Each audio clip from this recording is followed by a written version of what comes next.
Je voulais commencer par un propos liminaire.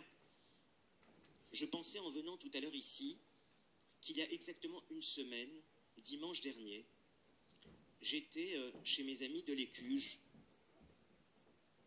pour une après-midi de rencontre à laquelle j'ai pu assister en présence de Gadi Bdi, et je salue mon ami Vrouas, le président, ici, autour de la pensée d'un grand rabbin qui a marqué ces dernières années, ces dernières décennies, le grand rabbin Lord Jonathan Sacks, grand rabbin d'Angleterre.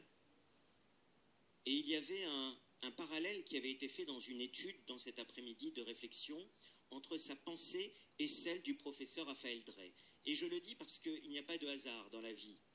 Avant de descendre ici, j'avais demandé à Moshe, puisque j'avais un Zoom avec Clermont-Ferrand et la région d'Auvergne, où je devais parler tout à l'heure et prononcer un discours, j'avais demandé à m'isoler dans une pièce pour pouvoir descendre à 16 h.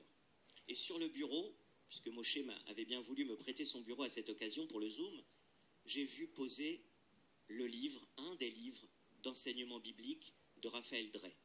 Alors mon cher Moshe, pourquoi je dis ça? Je dis ça parce que dans l'enseignement qui nous avait été donné la semaine dernière, tant du côté du grand rabbin Jonathan Sacks que du côté de Raphaël Drey, il nous était enseigné, et il nous est enseigné, que lorsque l'on agit avec les valeurs du judaïsme, on doit toujours avoir trois notions, trois étapes de l'élévation. D'abord, pour l'individu lui-même, qui doit toujours se remettre en question, qui doit toujours avancer, qui ne doit jamais rester sur ses préacquis et s'asseoir sur ses lauriers. Deuxièmement, au niveau de la famille, la cellule familiale, où il doit jouer ce rôle, parce que la cellule familiale est le deuxième niveau de l'accomplissement.